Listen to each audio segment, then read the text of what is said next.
নমস্কার।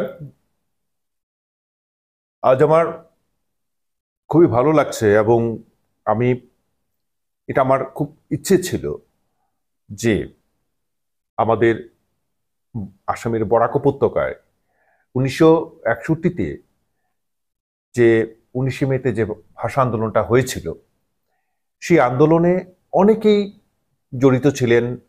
সেখানে আবাল বৃদ্ধ বনিতা যে মাতৃভাষার জন্যে জান দেব তবু জবান দেব না, এরকম মনোভাব নিয়ে ওরা ঝাঁপিয়ে পড়েছিলেন আন্দোলনে।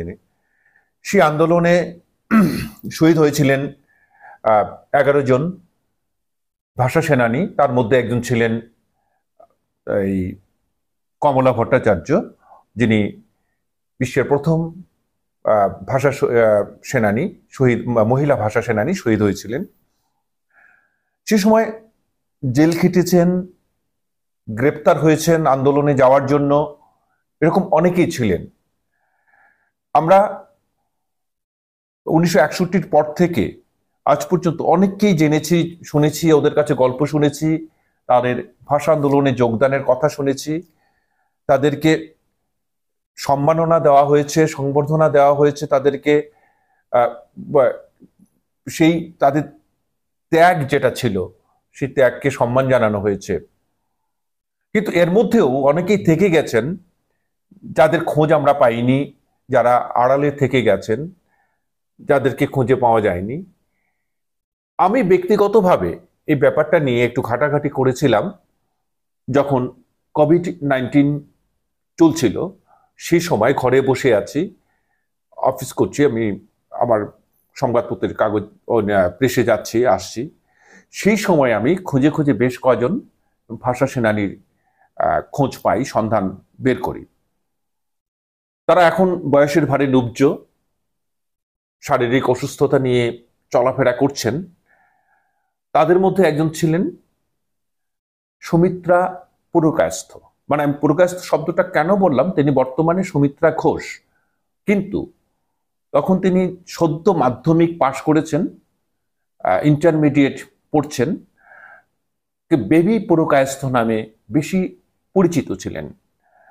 এবং যতটুকু আমি কথা শুনেছি, গল্প শুনেছি, যে বেবি পুরকায়স্থ যে নারী বাহিনী ছিল সেই আন্দোলনে, তার একটি মুখ্য ভূমিকায় তিনি থাকতেন, জেল খেটেছেন এবং পায়ের হাঁটুর পাশ দিয়ে একটা গুলিও চলে গেছে, সেই ক্ষতচিহ্ন নিয়ে এখনো আছেন, এটা এখন ভোগায়। আজ তিনি বর্তমানে তেলেঙ্গানার সেকেন্দ্রাবাদের বাসিন্দা, একটি আবাসনে থাকেন, পুত্র কেন্দ্রীয় সরকারে চাকরি করেন। তিনি আছেন এখানে তার নাতিন বসুন্ধরা ঘোষকে নিয়ে। ওই এক আম্মাকে দেখাশোনা করে, সবকিছুই করে, নির্ভরতা একদম নাতির উপর। আমার খুব ইচ্ছে ছিল সেকেন্দ্রাবাদে গিয়ে, আমার সঙ্গে একটা ব্যক্তিগত সম্পর্ক হয়ে গেছে, সেই জন্য আমি তাকে আমার মাসিমণি বলেই সম্বোধন করি, একটা আত্মিক সম্পর্ক হয়ে গেছে। আমি তাদের বাড়িতে এসেছি তার সঙ্গে দেখা করব বলে। তো আজ আমার কাছে সামনে বসে আছেন সেই মহিয়সী নারী, বেবি পুরকায়স্থ ওরফে সুমিত্রা ঘোষ। নমস্কার মাসিমণি, কেমন আছো? আছি, একরকম চলছে, এই বয়সে যেমন থাকে সবাই, আমিও সেরকম আছি। সেই আমার খুব ভালো লাগছে যে আমি তোমার কাছে আসতে পেরেছি, তোমাকে কাছে থেকে তোমার সঙ্গে সরাসরি কথা বলেছি। এবং আমার যেদিন সেই করোনার সময় তোমার সঙ্গে আমার লাইভ একটা ইন্টারভিউ হয়েছিল, যা ইউটিউবে সেটা সম্প্রচার হয়েছিল। তো সেই দিন থেকেই আমার খুব ইচ্ছে ছিল যে তুমি সেদিন যে কথাগুলো বলেছিলে সেই আন্দোলন নিয়ে, ভাষা আন্দোলন নিয়ে, আমার মনে হয়েছিল তোমার আরো অনেক কিছু বলার ছিল। সেই সময়টার মধ্যে সম্ভব হয়নি সেই লাইভ ক্ষেত্রে, অনেক না বলা কথা, অনেক যেগুলো প্রকাশিত হয়নি সেই আন্দোলন সম্পর্কে, সেগুলো আজ তোমার সঙ্গে কথা বলে এগুলো জানতে চাইবো। তার আগে একটা জিনিস শুরু করিনি, এই জায়গাটা খুবই দরকার যে যা শুনেছি যে তুমি তো থাকতে শ্যামাপ্রসাদ বৈঠাগ শিলংপট্টি, মানে শিলচর উইমেন্স কলেজের উল্টো দিকে না থাকতে, মামার বাড়িতে থাকতে। সেখান থেকেই তুমি সরকারি বালিকা বিদ্যালয়ে, গভর্নমেন্ট গার্লস হাই স্কুল, সরকারি বালিকা বিদ্যালয়ে তুমি পড়তে। না, নামটা তো ওটা ছিল না। না, ওটা মানে ইংরেজিতে ছিল সরকারি, হ্যাঁ ওইটাই গভর্নমেন্ট, এখনো আছে। আমরা বাংলায় যেটা বললাম আর কি। আচ্ছা। তো সেখানে তখন যখন 19শে মে আন্দোলনটা হয়, তখন তুমি কিসেতে? জাস্ট ম্যাট্রিকটা পাশ করে আমরা ইন্টারমিডিয়েট ফার্স্ট ইয়ারে অ্যাডমিশন নিয়েছি জিসি কলেজে। জিসি কলেজে। আচ্ছা, তো তুমি মানে কথাটা হচ্ছে তুমি কি করে, মানে তুমি বা তোমার যারা সাথীরা ছিলেন, তারা কি করে এই আন্দোলনের সঙ্গে জড়িয়ে গেলে? আন্দোলনটা যখন মানে প্রতিবাদটা তো অনেকদিন আগে থেকে ভেতর থেকেই শুরু হয়েছিল, গুজগুজ ফুসফুস চলছিল। তখন কিছু স্টুডেন্ট, আমরা জিসি কলেজের স্টুডেন্ট যারা আমাদের থেকে সিনিয়র স্টুডেন্ট ছিলেন, তারা এটা নিয়ে নিজেদের মধ্যে আলোচনা করতে। আমরা তখনও ছোটদের দলেই প্রায় পড়ি আর কি। তো তারপরে আমাদেরকে ওরা ডাকলেন যে তোমরা কারা কারা জয়েন করতে চাও। এরকম আমাদের ভাষা নিয়ে সম্পূর্ণভাবে, বাংলা ভাষাটার কোনো অস্তিত্বই তো থাকবে না বরাক উপত্যকায় আর কিংবা আসামের কোথাও। সম্পূর্ণ অসমীয়া ভাষাকে প্রতিষ্ঠা করা হচ্ছে সর্বক্ষেত্রে, মানে অফিসিয়াল বলো, এডুকেশনের দিকে বলো, সমস্ত দিকেই অসমীয়া ভাষাটাতেই চলবে এখন থেকে। তো তোমরা কি সেটা চাও? ন্যাচারালি আমরা তো সেটা চাইবো না, যত ছোটই থাকি তখনও। কিছুটা বড় তো হয়েছে, বুদ্ধি কিছুটা হয়েছে। তখন আমরা বলি যে না, আমরা তোমাদের এই প্রতিবাদে অংশগ্রহণ করব। আচ্ছা, ওটা প্রথমে কিন্তু কোনো রকম রাজনৈতিক দল বা কোনো কিচ্ছু সংস্পর্শে আসেনি। রাজনীতি কি আমরা কেউই তখন জানতাম না কিচ্ছু। সম্পূর্ণভাবে একটা ছাত্র উত্থান, প্রতিবাদের বিরুদ্ধে প্রতিবাদের একটা ব্যাপার ছিল, যে একটা সম্প্রদায়কে, বাঙালি সম্প্রদায়কে, ভাষিক গোষ্ঠীকে, বাংলা ভাষী, হ্যাঁ বাংলা ভাষা, যারা বাংলা ভাষায় কথা বলেন, বাংলা ভাষায় লেখেন, পড়েন, স্বপ্ন দেখেন, সবকিছু করেন, ওই রকম একটা বিশাল জনগোষ্ঠী, যারা অসমীয়াদের থেকে অনেকে সংখ্যায় বেশি হয়ে গিয়েছিলেন। তখন আমরা শুনতাম সেটা, যে স্থানীয় যারা বাসিন্দা অসমীয়া, তাদের থেকেও সংখ্যায় নাকি বাঙালিরা বেশি হয়ে গেছিলেন বাংলাদেশ থেকে কিছু আসার ফলে।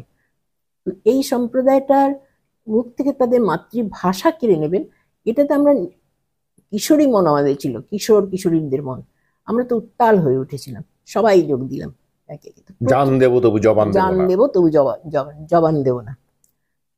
তো আমরা আস্তে আস্তে নিজেদের মধ্যেই নিজেরা একটা গ্রুপ করলাম, ভাষা সংগ্রাম পরিষদ নাম দিয়ে নিজেরাই শুরু করে দিয়েছিলাম। বড়রা করলাম, আমরা ছোটরা শুধু কাজ করতাম। তা আমাকে তারা একটা নেতৃত্বের স্থান দিয়েছিলেন, যে যত মেয়ে আছে তুমি জোগাড় করেও নিয়ে আসো, আর কনভিন্স করাবে ওদেরকে যে উদ্দেশ্যটা কি সেটা বোঝাবে প্রথমে।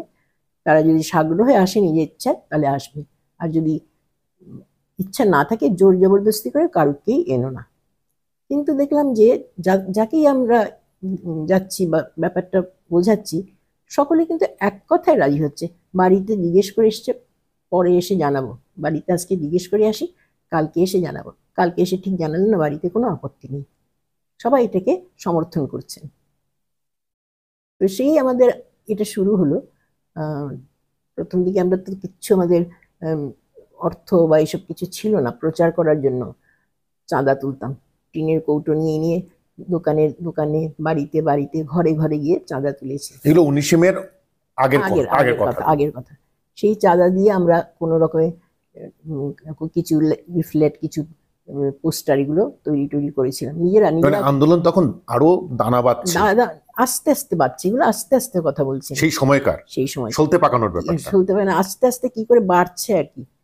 এইভাবে তারপর আমরা মাইক ভাড়া করার তখন আমাদের সামর্থ্য ছিল না, রিক্সা ভাড়া দেওয়ার সামর্থ্য ছিল না। এই চাঁদা তুলে তুলে তুলে তুলে কিছু পয়সা। তুমি একটু বলবে যে তুমি সেই সময় তোমার সঙ্গী সাথী কারা ছিলেন? হ্যাঁ নিশ্চয়ই। প্রথমে তো রমেনধর, রুচিরা শ্যাম, গঙ্গেশ পাল, বাদল দত্ত, পরিতোষ পাল চৌধুরী এসেছিলেন আমাদের এটাতে। আর এরা কয়েকজন মিলে, আর আমি শ্যামল পুরকায়স্থ, হ্যাঁ শ্যামল পুরকায়স্থ। আর এখন আমি অনেকের কথাই ভুলে যাচ্ছি, কিন্তু তখন আমরা 6-7 জনের বেশি ছিলাম না।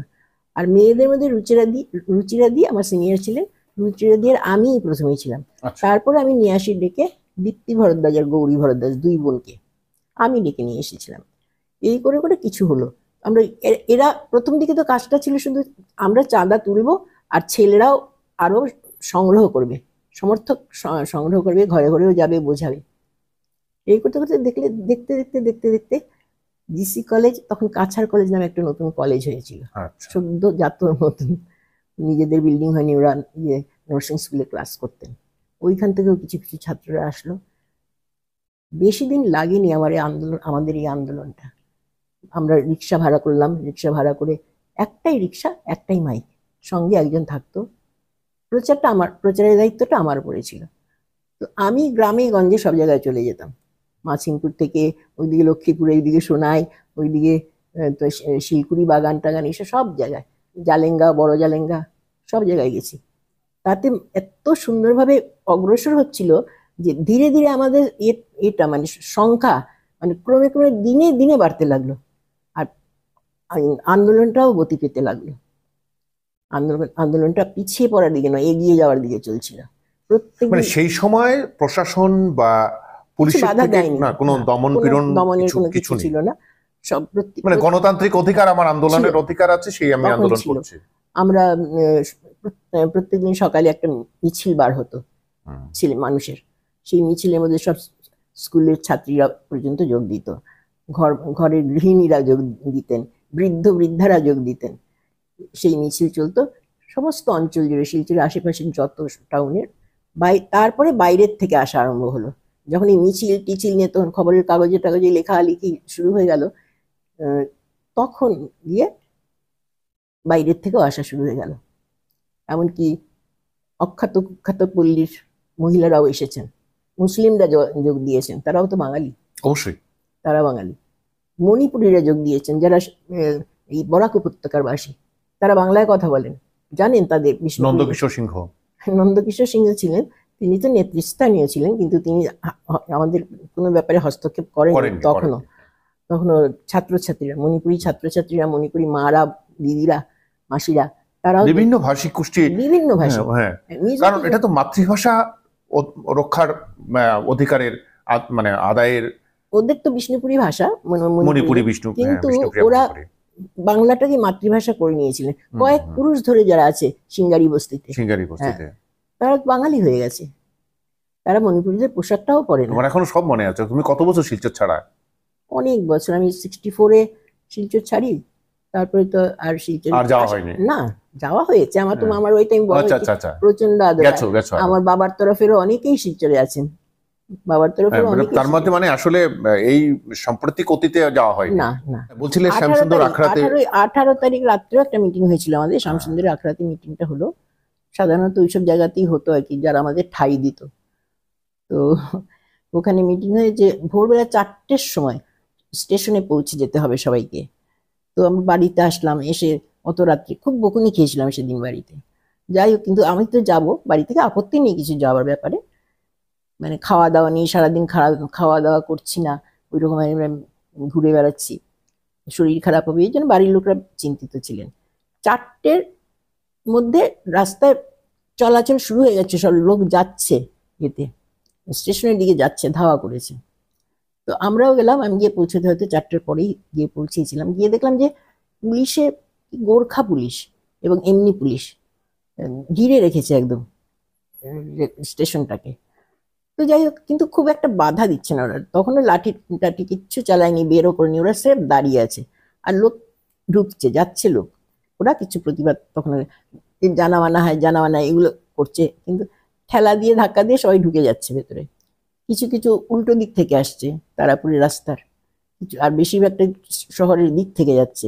আবার তারাপুরের দিকে যে গ্রামগুলো, সেই দিক থেকে লোকরা আসছে, ওরা লাইনের উপর দিয়ে ঢুকে পড়ছে, মানে সেকেন্ড গেট একটা আছে, সেই সেকেন্ড গেট দিয়ে লাইনের উপর দিয়ে ঢুকে, ওখানে কোনো ব্যারিকেড নেই।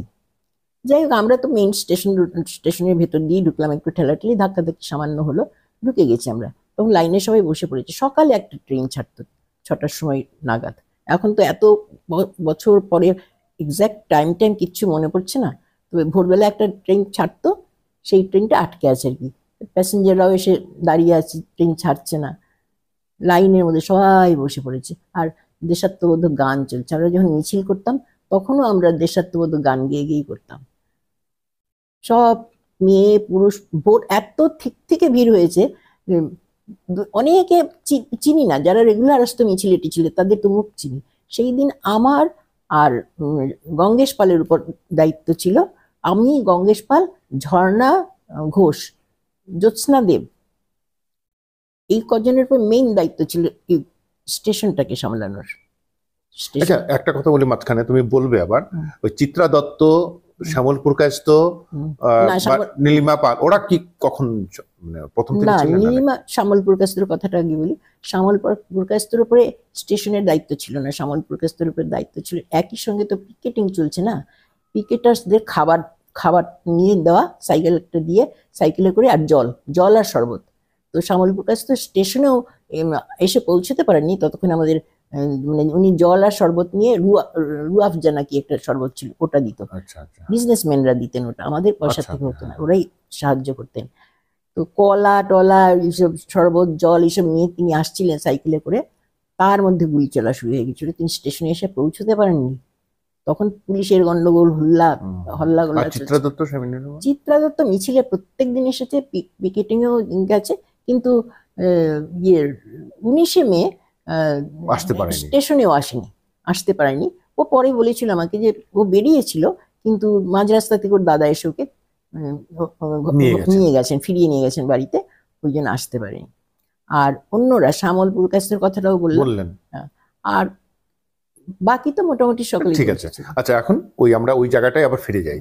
19শে মের দিন, মানে পুলিশ বলছে জানা মানা হ্যাঁ, সব লাইনে বসা, কিছু হেঁটে হেঁটে বেড়াচ্ছে, কিছু বেশিরভাগ লাইন ভর্তি একদম। ওখানে একটা ডাউন একটা আপ লাইন ছিল, দুটোই ছিল।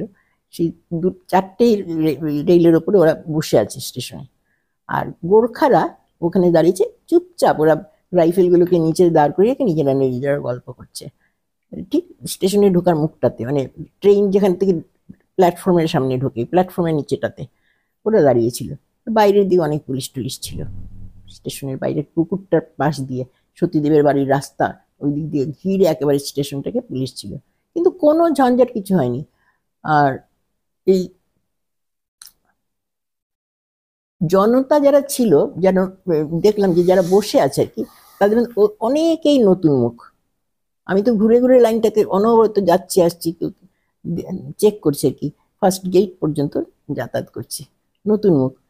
এদের কাউকে প্রথমে চিনতাম না, নীলিমা বসুকে তো চিনতাম না তখন, ও স্বদেশ, পরে শুনেছিলাম যে স্বদেশের, কারণ নীলিমা পালকে যে জেলে ওর সঙ্গে দেখা হয়েছিল। নীলিমা পাল সেই দিন, আগের দিন ওদের ম্যাট্রিক পরীক্ষা শেষ হয়েছে, ম্যাট্রিক পরীক্ষা শেষ হতে প্রচুর এসেছিল সেদিন। আর কিছু ছিল যারা দর্শক ছিল, সত্যি সত্যি যারা শহীদ হয়ে গেছে। শহীদ হওয়ার মধ্যে অনেকেই ছিল যারা প্রথম দিন এসছে, দর্শক দেখার জন্য এসেছিল, উৎসাহ থেকে। কিন্তু কমলার ভূমিকাটা ছিল অন্যরকম। কমলারও ম্যাট্রিক পরীক্ষা শেষ হয়েছিল, নীলিমা আর কমলা এরা একই অঞ্চল থেকে এসেছিল, ওরা বোধ এলাকা থেকে। হ্যাঁ, এলাকাটা হলো ওই বিলপাড় এরিয়াটা, ওই দিক থেকে এসেছিল।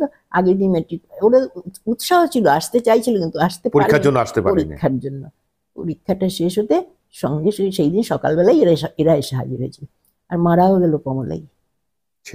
খুবই দুঃখজনক জায়গা। প্রথম শহীদই কমলা, দ্বিতীয় শহীদ গঙ্গেশ পালের ভাই শচীন্দ্র। তারপরে তো মানে দমাদম হলো। বললাম না, আমি দাঁড়ানো অবস্থায়।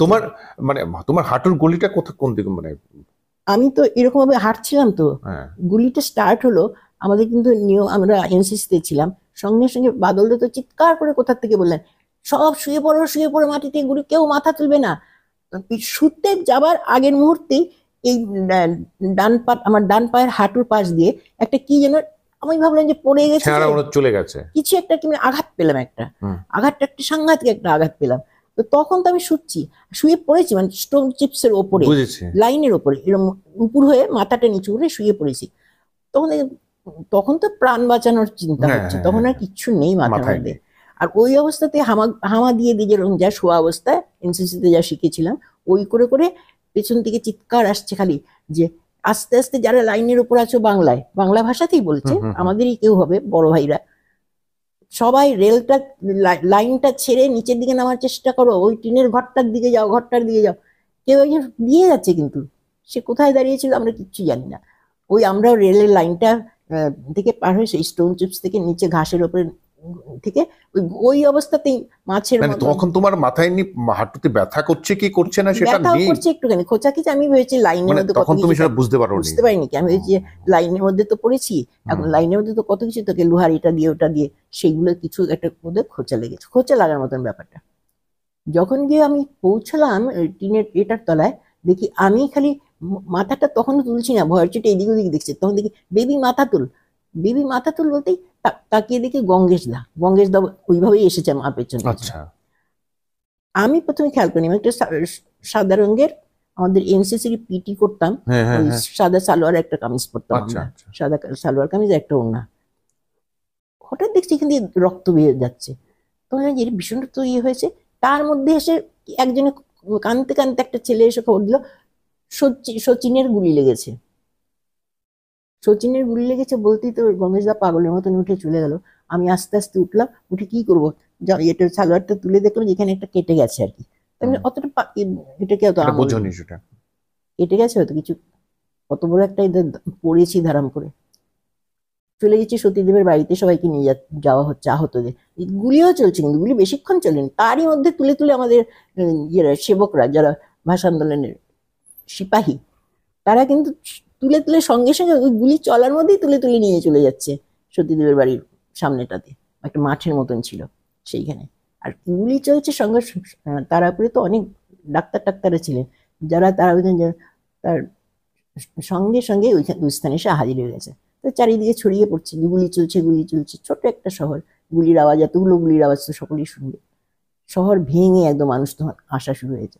কিছুক্ষণ পরে আমি ওখানে গিয়ে পৌঁছতে দেখলাম যে কে জানি আমাকে লাগিয়ে দিল, হ্যাঁ আমাকে ঝর্ণা ঘোষ এটা তুলে বলে, আরে তোর তো রক্ত পড়ছে রে, বেশ ভালো কেটে গেছে, একটা তুলোর মধ্যে করে একটুখানি আয়োডিন নাকি নিয়ে এসে, আয়োডিন আয়োডিন ওইটা দিয়ে চেপে ধরেছিল, খুব লেগেছিল আমার, আয়োডিন কোনোদিন আগে লাগেনি আমার, জলে খুব খুব জ্বালা করেছিল।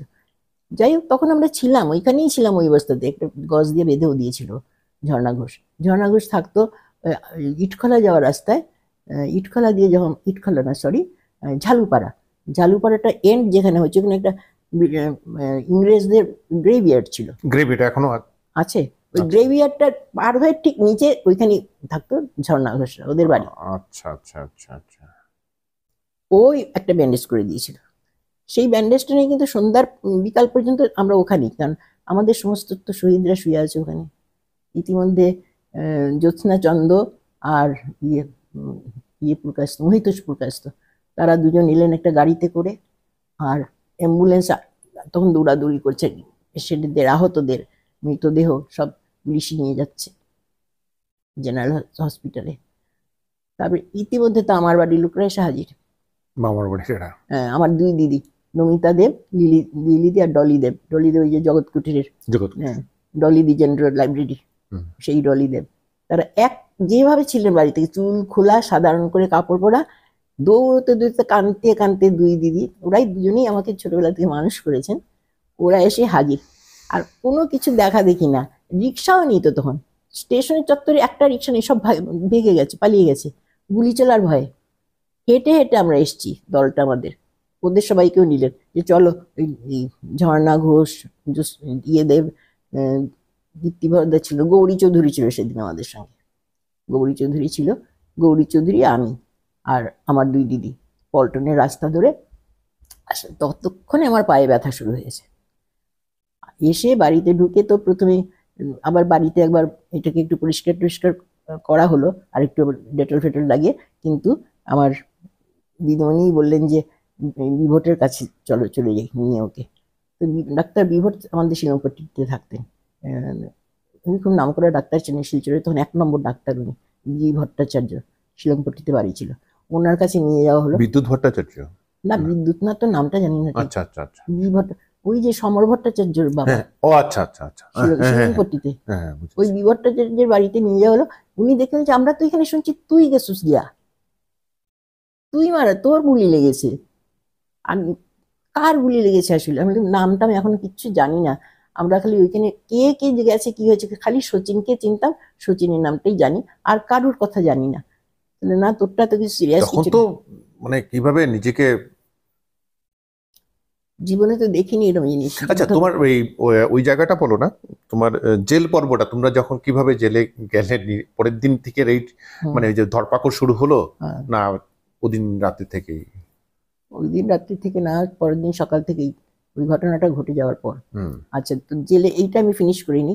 না বলো। যে এটা তো ডাক্তার বি ভট্টাচার্য আমাদের বাড়ির হাউস ফিজিশিয়ান ছিলেন তখন, তারপরে ফ্যামিলি এসেছিলেন ফিজিশিয়ান। Family physician. আর তারপরে নলিনাক্ষ চৌধুরী এসেছিলেন অনেক পরে। তখন ডাক্তার বি ভট্টাচার্যর জায়গা আরেকজন ডাক্তার, ভালো ডাক্তার এলেন শিলচরে।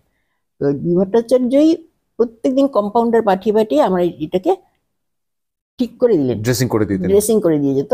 বেশি দিন লাগেনি, 4-5 দিনে আমি একদম পুরোপুরি ঠিক। এই পা নিয়ে কিন্তু আমি মর্গে গিয়ে লাশ পাহারা দিয়েছি। আমরা মর্গ পাহারা দিয়েছি সারা রাত্রি। আচ্ছা আচ্ছা, কেন কি যদি লাশ সরিয়ে গুম দিয়ে করে দেয়। গুম করে দেবে সেই ভয়ে আমাদের সবাই মিলে, আমরা অনেকেই ছিল যারা সিনিয়র ছিলেন আর কি, তারা ছিলেন, আমরাও ছিলাম। এই মর্গটাকে ঘিরে আমরা সারা রাত্রি হসপিটালে দাঁড়িয়ে থেকেছি। তারপর থেকে তো আর একটুখানি হলো। আর তুমি যেটা এখন জিজ্ঞেস করলে প্রশ্নটা, যে ওই জেল পর্বটা, জেল পর্বটা জেল পর্বটা সেই ওই তো নিয়ে গেল, পরদিন থেকে ধরপাকড় শুরু। হ্যাঁ ধরপাকড় শুরু হলো। আর ঠিক পরদিন থেকে ধরপাকড় বোধহয় শুরু হয়েছিল কিনা, হ্যাঁ এরা রমেন ধট্টরা সবাই আন্ডারগ্রাউন্ড হয়ে গেলেন। আচ্ছা, এই ঘটনার সঙ্গে সঙ্গে পরিতোষ পাল চৌধুরী, রমেন ধর, এরা বিজন শঙ্কর রায় অনেক পরে জয়েন করেছেন, উনি আগে ছিলেন না, প্রথম দিকে ধাপটাতে উনি ছিলেনই না। মানে গুলি চলা, আমাদের জেল টেলে যাওয়া এইসব সময় উনি ছিলেন না, উনি পরে এসছেন আন্দোলনের সময়, যখন পরে এসছেন কিন্তু এসে নিজেকে উজাড় করে দিয়েছেন, এটাও ঠিক। তো সবাই আন্ডারগ্রাউন্ড, আমাদের তো মাথার উপরে কোনো নেতা নেই আর কি, সিনিয়র কেউ নেই। আমি আর আর দুজন, শ্যামলপুর কাছথ আর আরো কে কে ছিল জানি ভুলে গেছি। আমরা যে কি করে একলা একলা চালাবো বুঝতে পারছিলাম না। কারণ পুরো দায়িত্বটা তোমাদের উপরে। আমাদের উপরে এসেছে, কারুকে দেখতে, ওরা যে আন্ডারগ্রাউন্ড হয়েছেন সেই খবরটা আমরা পাইনি। ওরা চলে গেলে পরে হয়তো আন্ডারগ্রাউন্ড থেকে ওরা আমাদের সঙ্গে যোগাযোগ করবেন, সেই সময়টা ওরা পাননি। আমাদের পরিচালনা ওনারাই করবেন, আমি এইভাবেই দেখি দৃশ্য। মানে সেই সময়ের জন্য ওরা আত্মরক্ষা, সেই সময়ের জন্য আত্মগোপন করেছিলেন। হ্যাঁ, আত্মগোপন করেছিলেন যাতে অ্যারেস্ট না হয়ে যান। এর মধ্যে কোর্টের ওখানে গিয়ে তো ঘটনা শুনলাম যে হয়ে গেছে। আমি ফিরছি, হঠাৎ করে একটা সাদা অ্যাম্বাসাডার এসে দাঁড়ালো আমার পাশে, দাঁড়িয়ে বলছে, তার পেছন পেছন থেকে দুজন দাদা, সিনিয়র দাদারা এসে গেছেন, 4th ইয়ারের, জিসি কলেজে 4th ইয়ারের, কেউ কমার্সের ছিলেন ওনারা, এসে গেছেন। একজন খাকি পোশাকে পুলিশ অফিসার নেমে বললেন যে এই গাড়িটাতে ওঠো। আমি কেন, আমি গাড়িটাতে উঠবো কেন? না আমরা তোমাকে অ্যারেস্ট করলাম। আমি কি কারণে, আমি কি অপরাধ করেছি? না তুমি কোর্টের মধ্যে গন্ডগোল করছো, একটা কোর্টের মধ্যে এসে তুমি গন্ডগোল। কোনো গন্ডগোল তো আমি করিনি, পিকেটার্সরা তো চুপচাপ বসে আছে, কেউ কিছু হল্লা, কোনো স্লোগান কিচ্ছু দিচ্ছে না। বললাম তুমি অ্যারেস্টেড, তুমি ওঠো। ওই আমাকে ওঠালেন ওরা, গাড়ির মধ্যে উঠে দেখলাম যে আরেকটি মেয়ে বসে আছে, তাকে আমি চিনি না।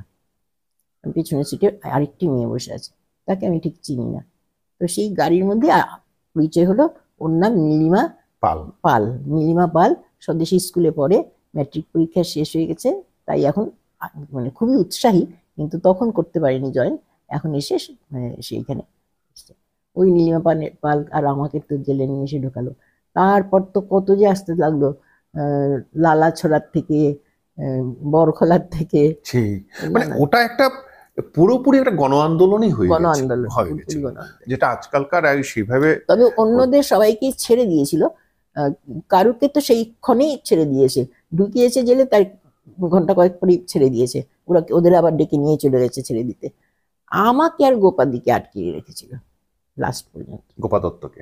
নীলিমা পাল আর এরা হচ্ছিল, পুষ্প নাকি একটা ছিল, আমার এখন নামগুলো ঠিক মনে নেই, নীলিমা ছিল, আর আরো 4-5 জন ছিল। এই কয়েকজনকে 3-4 দিন মতন রাখা ছিল এরা। আর লাস্টে কিন্তু গোপাদি আর আমাকে ছিল লাস্টের দিনে। প্রথমে গোপাদিকে নিয়ে গেল, তারপর লাস্টে সবচেয়ে শেষে আমি, যেটি একই দিনে বের হলাম। আচ্ছা, তার পরের পর্বগুলো তো অনেকেরই জানা, অনেকেই চর্চিত, সেই দিনের ঘটনাগুলো তুমিও সাক্ষী ছিলে, তোমার থেকে শুনলাম। আমরা একটু এর পরের আরো তোমার জীবনের অনেক গল্প রয়েছে আমি জানি। এই ঘটনাটার পরে একটুখানি ধিমা তালে চলে গেল এটা, সেটা স্বাভাবিক, আন্দোলনটা সেটাই স্বাভাবিক। একটা ভয়, একটা এবং এটা আতঙ্ক। হওয়ার পরেই তো তোমার ওই মানে যে ভাষা সার্কুলারটা যেটা দিয়েছিল সেটাকে স্থগিত করা হলো। স্থগিত করা হলো। স্থগিত করা হলো। লাল বাহাদুর শাস্ত্রী এসেছিলেন। সেই তাকে- তো আচ্ছা, সেটা অন্য একটা গল্প। তোমার পুরো জীবনের দুটো ভাগ রয়েছে, আমরা পরবর্তী ভাগে যাব। আমরা এতক্ষণ যেটা শুনলাম তোমার সংগ্রামী জীবনের কথা, যে ভাষা আন্দোলনের সঙ্গে জড়িত হয়ে থাকার কথা, তোমার জীবনে দুটো ভাগ রয়েছে। একটা হচ্ছে কি তুমি যখন ভাষা সেনানী, এবং তার পরবর্তীতে তুমি একজন সুলেখিকা এবং সুপরিচিত লেখিকা। আমি একটু আপনাদের দর্শকদের একটু সুবিধাতে জানিয়ে দিই যে সৌমিত্রা ঘোষ, বেবি প্রকাশিত নামে তিনি ছিলেন ভাষা সেনানীতে খুবই মানে পরিচিত চেহারা, এবং পরবর্তীতে তিনি হয়ে যান সুমিত্রা ঘোষ। এবং সেই সুমিত্রা ঘোষ এর বেশ মানে কয়েকটি মানে উপন্যাস, বই বা গল্পের গ্রন্থ এই কলকাতা থেকে বেরিয়েছে, এবং ভালো ভালো প্রকাশন সংস্থা পুনশ্চ বা দেজের যে সিস্টার কনসার্ন সেগুলো থেকে বেরিয়েছে। এবং তিনি অসংখ্য লেখালেখি করেছেন, তিনি একটু আগে নিজেই বলেছিলেন। তো বর্তমান, সাপ্তাহিক বর্তমান, রবিবাসরীয় মানে যে রবিবারে কাগজটা বের হয় সেটাতে, বা স্বস্তিকাতে, এবং নবকল্লোলে লিখতেন, বাংলা স্টেটসম্যানে লিখতেন, আনন্দবাজারে লিখতেন, দিল্লির থেকে মাতৃমন্দিরের একটা পত্রিকা বেরোতো লিটল ম্যাক টাইপের, সেটাতে ধারাবাহিক উপন্যাস তার বেরিয়েছে। এরকম অসংখ্য লেখালেখির সঙ্গে পরে তিনি নিজেকে জড়িয়ে যান। দিল্লির ওটা সফদরজং মাতৃমন্দির, কালীবাড়ির, সেটাই ওটা মাসিক পত্রিকা ছিল। মাসিক পত্রিকা ছিল ওদের, চিন্তা করুন। তো এখন পর্যন্ত প্রকাশিত বইয়ের যে আমার কাছে যে তালিকাটা রয়েছে সেটার মধ্যে দেখছি মানে জীবন যখন অন্যরকম, এই বইটা মানে ওটা লিখেছেন তিনি কাশ্মীরের সন্ত্রাসবাদকে নিয়ে আর কি। ওটা নবপত্র প্রকাশন থেকে প্রকাশিত হয়েছিল। প্রসূন বসু করেছিলেন। হ্যাঁ, নবপত্র প্রকাশনের প্রসূন বসু, উনি খুব বিখ্যাত। প্রসূন বসু উনি এই বইটা প্রকাশ করেছিলেন। এরপরে রয়েছে পুনশ্চ থেকে বেরিয়েছে আশ্চর্য পুরুষ, রজত শুভ্র ডায়েরি আরেকটা বই, সেটা পুনশ্চ থেকে বেরিয়েছে। নষ্ট মেয়ে শিরোনামে আরেকটা বই, সেটাও পুনশ্চ থেকে। আর দেজের থেকে যেটা মানে সিস্টার কনসার্ন থেকে পরিবেশক দেশ বেরিয়েছে অন্য দুর্গাদের কাহিনী, আর হচ্ছে ওরা অপরাধী ছিল না। এই লেখালেখির দৌলতে সবচেয়ে একটা আশ্চর্যের ব্যাপার যে আজকে যারা সেই 1961 মেতে যারা আন্দোলন করেছিলেন, তাদের আত্মবলিদান বা তাদের ত্যাগের জন্য আজকে আমরা যারা আসামের মধ্যে মানে বরাক উপত্যকা বাংলা পড়তে পারছি, কথা বলতে পারছি, সেই জায়গায় অনেককেই সম্বর্ধনা দেওয়া হয়েছে, সম্মাননা দেওয়া হয়েছে। কিন্তু বেবি পুরকায়স্থ মানে সুমিত্রা ঘোষ, সেই জায়গাটাতে তাকে কেউ মানে মানে অনেক যারা তখন ছিলেন তারা হয়তো চিনতেন, কিন্তু পরবর্তী তার কেউ মনে রাখেনি। আমি সেই করোনাকালের সময় ওকে খুঁজে বের করে আমি একটা অনলাইন নিয়েছিলাম। কিন্তু লেখিকা, ঔপন্যাসিক বা গল্পকার সুমিত্রা ঘোষ প্রচুর সম্মান পেয়েছেন। সেই সম্মানের মধ্যে রয়েছে ঢাকায় তাকে নন্দিনী সাহিত্য পত্রিকা গোষ্ঠী নেওয়া মাসিমণি, হ্যাঁ, এবং উত্তরবঙ্গ নাট্য সঙ্গীত শিল্প সাহিত্য সংস্থা সম্মাননা দিয়েছে, সংবর্ধনা দিয়েছে। ঢাকাতে ধনিয়াখালীতে, হাওড়া এতে, হ্যাঁ হাওড়াতে, অনেক জায়গায় বলে শেষ করা যাবে না। তার চেয়ে বড় কথা যে সুনীল গঙ্গোপাধ্যায়, গাঙ্গুলি, কবি সুনীল গাঙ্গুলি বা ঔপন্যাসিক গাঙ্গুলি, সাহিত্যিক সুনীল গাঙ্গুলি খুব স্নেহধন্যা ছিলেন। স্নেহধন্যা ছিলেন আমাদের প্রাক্তন রাষ্ট্রপতি প্রয়াত প্রণব মুখোপাধ্যায়ের। তিনি যখন কলকাতায় আসতেন, এসে খবর দিতেন সৌমিত্রা আসবে, ও তোমার লেখালেখি নিয়ে আলোচনা আছে। মানে আমরা সবাই জানি যে প্রণব মুখোপাধ্যায় খুবই মানে বই পোকা ছিলেন, মানে খুব বই পড়তেন। যখন এই সময়টাকে তিনি পড়াশোনার মধ্যে আটকে রাখতেন। মাসিমণি যখন মানে সুমিত্রা ঘোষ যখন মানে সেকেন্দ্রাবাদ দীর্ঘদিনের বাসিন্দা, রাষ্ট্রপতি হিসেবে প্রণব মুখোপাধ্যায় সেকেন্দ্রাবাদে এসছেন, উঠে এসছেন রাষ্ট্রপতি নিলয়মে। জানেন তিনি সুমিত্রা ঘোষ সেকেন্দ্রাবাদে আছেন, খবর পাঠিয়েছেন আসো কথা হবে গল্প হবে। এসছেন, সবাই এসে তাকে নিয়ে গেছেন এখানে। আমি ছবিগুলো দেখেছি, আমি ছবি দেখাবো, যে সঙ্গে তার নাতনিও গেছেন। তো সেই পর্বটা নিয়ে এখন সুমিত্রা ঘোষের দ্বিতীয় জীবনটা নিয়ে আমি মানে দ্বিতীয় পর্বের জীবনটা বলছি, ভুল বললাম হয়তো, নিয়ে বলবো। আচ্ছা মাসিমণি, একটা কথা বলো যে তুমি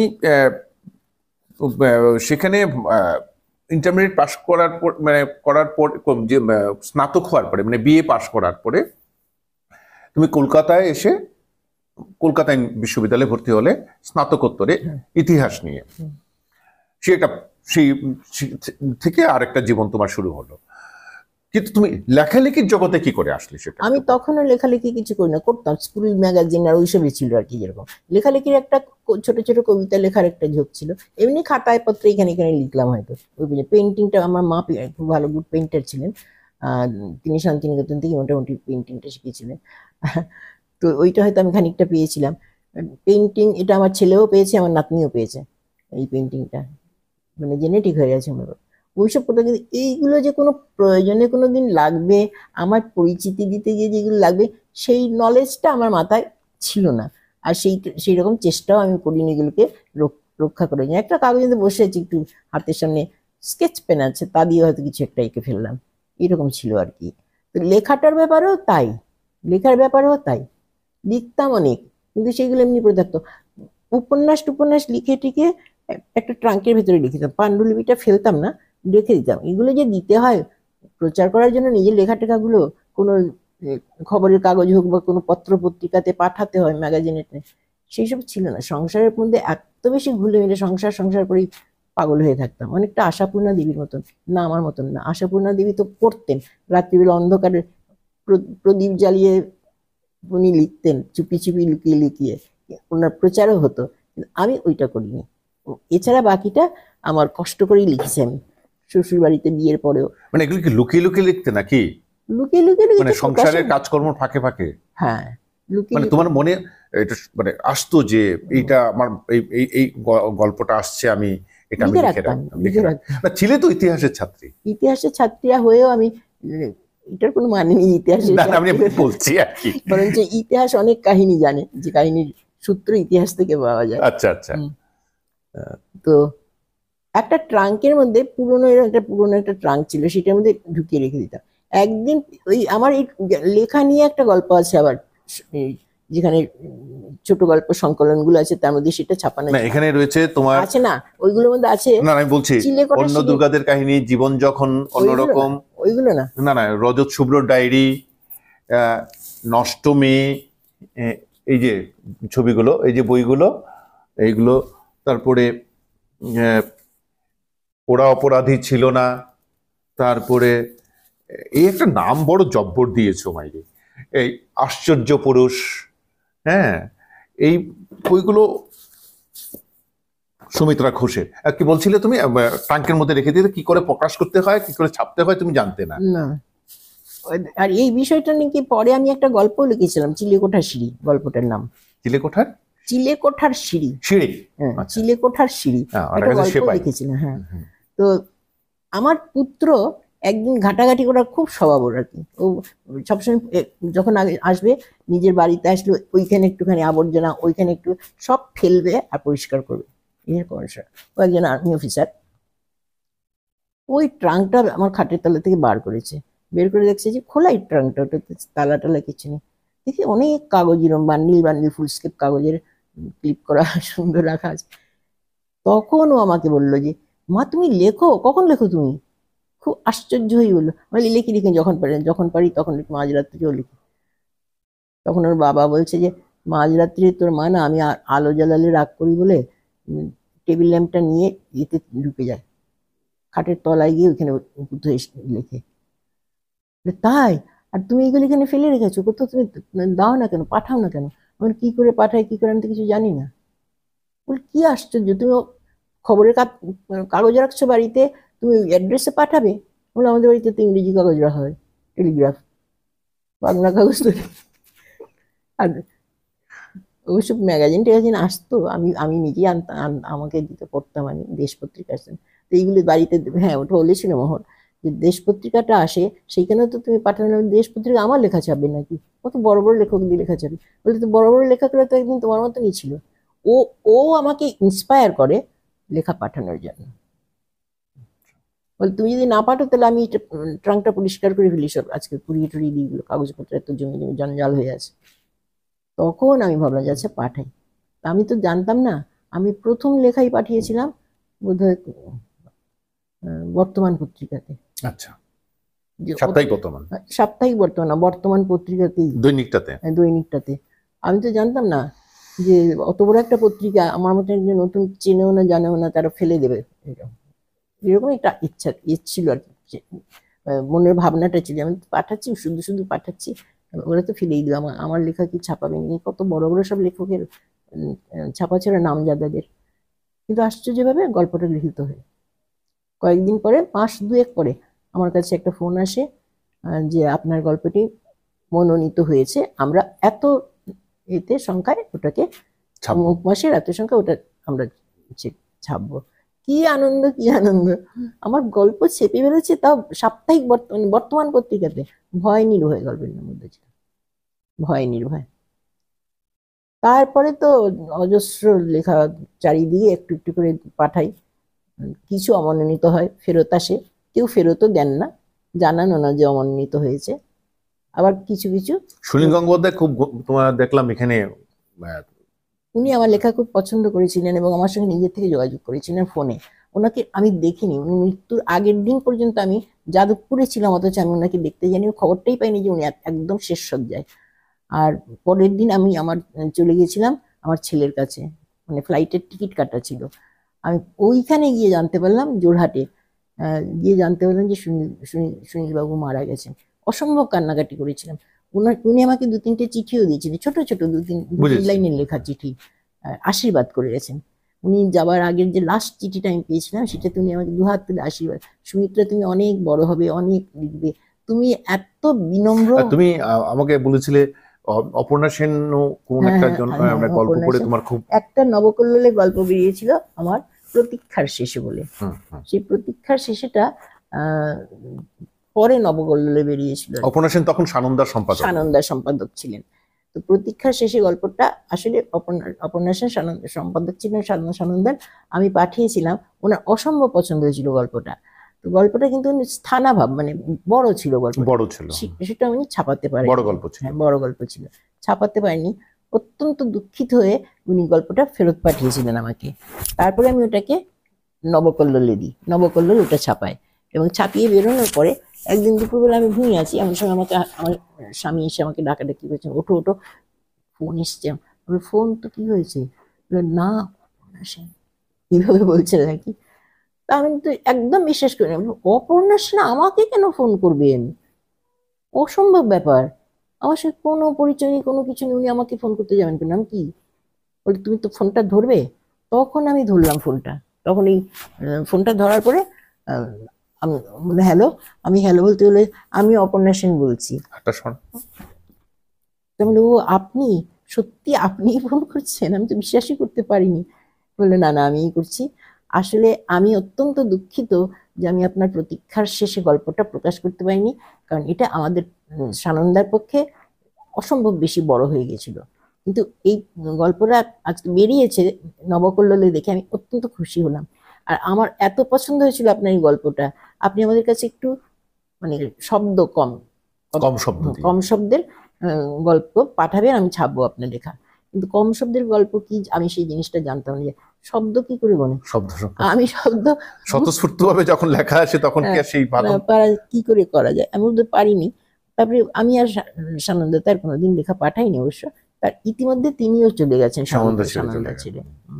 আচ্ছা, তোমার বই যখন প্রকাশ হলো, মানে বই কি করে গ্রন্থাগারে যখন লেখাগুলো গেল, সেটা কি করে হলো? গ্রন্থাগারে মানে মানে বই আকারে যখন বেরোলো লেখাগুলো তোমার, সেগুলো তো সব বেশিরভাগই এমনিও বেরিয়েছে, আর বই মেলাতেই বেশি বেরিয়েছে।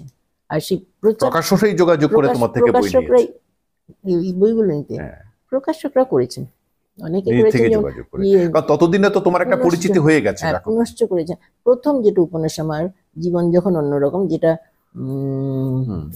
প্রসূন বসু করেছিলেন এই যে, নবপত্র প্রকাশন থেকে, হ্যাঁ হ্যাঁ, এটা কাশ্মীর নিয়ে বাংলা ভাষায় লেখা প্রথম বই। আচ্ছা, এইটা কাশ্মীর বেশ- নিয়ে লেখা বাংলা ভাষায় লেখা লেখা, হ্যাঁ, আচ্ছা আচ্ছা আচ্ছা, প্রথম আচ্ছা। বই ছিল। প্রকাশক কাশ্মীরের প্রসূন বসু, হ্যাঁ হ্যাঁ, মানে কাশ্মীরের ওটা 2005-এ 2005-এ বইমেলা, এটা ঢাকা বইমেলাতে বেস্ট সেলার হয়েছে ঠিক আছে। ঢাকা বইমেলাতে বেস্ট সেলার হয়েছিল। ওরা আচ্ছা, জানিয়েছিলেন আর কি, আচ্ছা। প্রকাশককে জানিয়েছিলেন, প্রসূন বসুকে জানিয়েছিলেন হ্যাঁ হ্যাঁ ঢাকাতে, আর কলকাতা বইমেলাতেও এটা বোধহয় বেস্ট সেলারের কাছাকাছি ছিল। হ্যাঁ হ্যাঁ হ্যাঁ হ্যাঁ, মানে এখানে তোমার পরিচিতিটাও দেওয়া আছে। হুম। এই মানে এই জিনিসটাও উল্লেখ আছে যে জন্ম কলকাতায়, শৈশবে পিতৃমাতৃহীন, ছোটবেলায় তুমি মা বাবাকে হারিয়ে ফেলো, মামার বাড়িতেই বড় হয়েছিল। আচ্ছা, আমরা আজকে বরাক উপত্যকার গর্ব বলবো সুমিত্রা ঘোষ, যদিও তার সঙ্গে এখন সেই সেরকম যোগাযোগ বরাক উপত্যকার সঙ্গে নেই, তাই বলবো না গো, প্রায় নেই, প্রায় নেই। আছে বন্ধুরা আছে যারা, যেসব হ্যাঁ। বন্ধুদের সঙ্গে ছোটবেলা থেকে পড়েছি, বাল্য বন্ধু, সেই। একসঙ্গে গ্রাজুয়েশন, একসঙ্গে এমএটা ওরা গুয়াহাটিতে করেছে, হ্যাঁ, আমি কলকাতায় করেছি, কলকাতায় এইটুকুই যা। আমার একটা সুযোগ হলো, আমি একটা সেই জিনিসটা না করলে সেটা আমার বিবেকে বাঁধবে, যে এই যে আজকে সুমিত্রা ঘোষ বা বেবি পুরকায়স্থ যে এখানে রয়েছেন, তার ছেলে অন্যত্র কর্মসূত্রে রয়েছেন, তাকে দেখাশোনা করছেন তার একমাত্র নাতিন বা নাতনি, নাকি নাতনি বসুন্ধরা ওই ঘোষ, যার ডাকনাম জিয়া। আমি আপনাদের সঙ্গে যদি বসুন্ধরাকে পরিচয় না করিয়ে দেই সেটা আমার কাছে অপরাধ হবে। একটু এসো।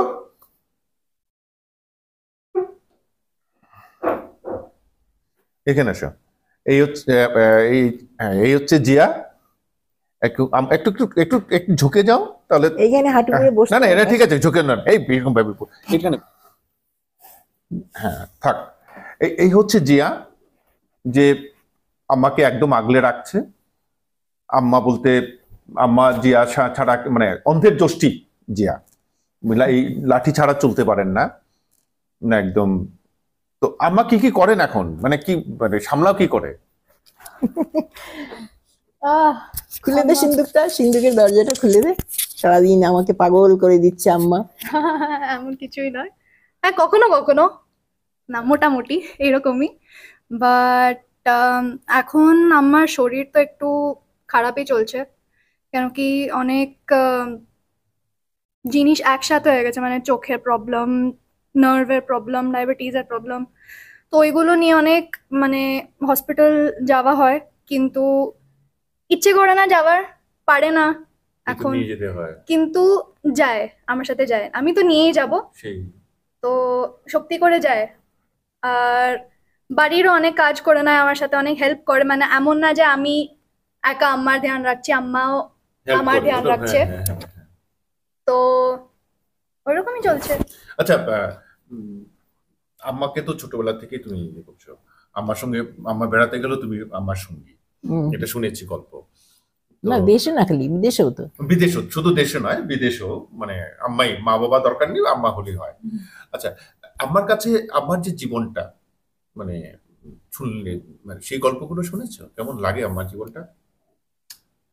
ছোটবেলা থেকেই শুনেছি, শুনে অনেক ইন্সপায়ারিং লাগে, যে এক তো বিশ্বাস হয় না অনেক সময় যে মানে আমি নিজের চোখে দেখিনি, তো অবভিয়াসলি মনে হয় যে একটা সিনেমার স্টোরি শুনছি, কিন্তু এটা ভেবে যে এটা আমারই আম্মা, যে এরকম মানে একটা হিরোইনের মতন, মানে একটা মুভির হিরোইনের মতন, যে এত কিছু করেছে, মানে এত স্ট্রাগল করেছে, বা এত মানে মানে ভাবতে অনেক প্রাউড ফিল হয়, অনেক ইন্সপায়ারিং লাগে, যে মানে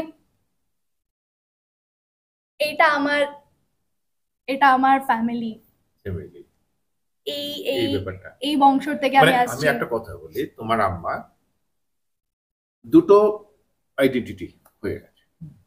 মানে মানে কি বলবো যে যখন তিনি কলকাতার বাসিন্দা হলেন, মানে সেখানে আহ, তারপর থেকে যে তার ক্রিয়েটিভিটিটা, যে লেখালেখির ব্যাপারটা, সেই জায়গাটা আম্মাকে কিন্তু আরেকটা সম্মানের জায়গা তৈরি করে দিয়েছে। একটা তো সেই মানে স্টুডেন্ট লাইফে ছিল যেটা, সেটা একটা তো অলরেডি একটা শ্রদ্ধার জায়গা রয়েছে, কিন্তু তারপরেও এই ব্যাপারটা কিন্তু একটা বিশাল, এটা এই যে মানে দুটো কি বলবো মানে সত্তা, যে এটা কিন্তু খুব কম মানুষেরই থাকে, আচ্ছা। সেটা একটা বিশাল ব্যাপার। আজকে আমরা এইটুকু পর্যন্তই থাক, আমরা পরবর্তীতে অন্য একটা বিষয় নিয়ে আসবো। নমস্কার।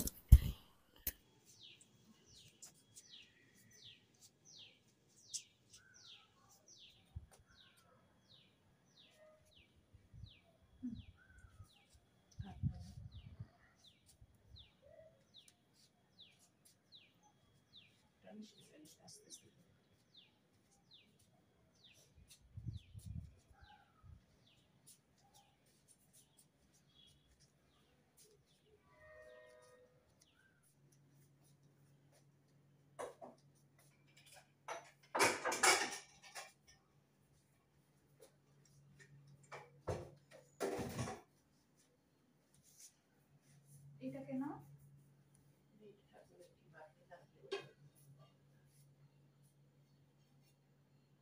এটাকে নামিয়ে দিই।